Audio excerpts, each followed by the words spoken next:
எது டிவோர்ஸ் ஃபேக்கா? நல்லா நம்ப வச்சு மோசம் பண்ணிட்டாங்க வேறேவா. நம்ம ஏமாந்துட்டோம்டா. வழக்கமா டிவோர்ஸ்னா மிஸ்டர் டியை தான் பொளப்பாங்க.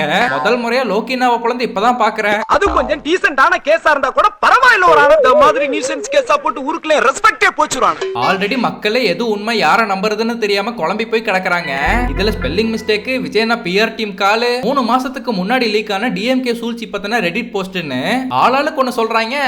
என்னங்க எனக்கு ஒண்ணுமே புரியல. அதுதானப்பா எனக்கும் புரியல. ஆனா பரவாயில்ல, இந்த பிரச்சனையை பொலிட்டீஷியன்ஸ் பயன்படுத்திப்பாங்களோன்னு பார்த்தா அவங்க தான் தெளிவா மெச்சூர்டா ஹேண்டில் பண்ணிருக்காங்க. அரசியல் ரீதியா, கொள்கை ரீதியா, கோட்பாட்டு ரீதியாக தான் விஜயோட முரண்படுன ஒழிய விஜய் என்கிற தனிப்பட்ட மனிதனோடு எந்த முரணும் கிடையாது. நீ தான் பேசுறியா? ஆனா சினிமால இருக்கிற ஃபேன்ஸ் ஹேட்டர்ஸ் தான் சந்தல பொந்தல உட்கார்ந்து கூவிட்டு இருக்காங்க. ஆயிரம் தங்கச்சி இருக்கிறோம், ஆயிரம் அக்கா இருக்கிறோம், பொண்டாட்டியா கூட இருந்துட்டு போறோமே. இருந்தாலும் லியோக்கு முன்ன லியோக்கு பின்னு ஃபேன்ஸ் மட்டும் இல்ல, வருஷம் ஹேட்டர்ஸ்க்கு எவ்வளவு கொண்டாட்டமான காலமா இருந்துச்சுல. அது அவ்வளவுதான், டைம் முடிஞ்சது. என்ன பண்றாங்கன்னு பார்த்துட்டு அது போலாம்னா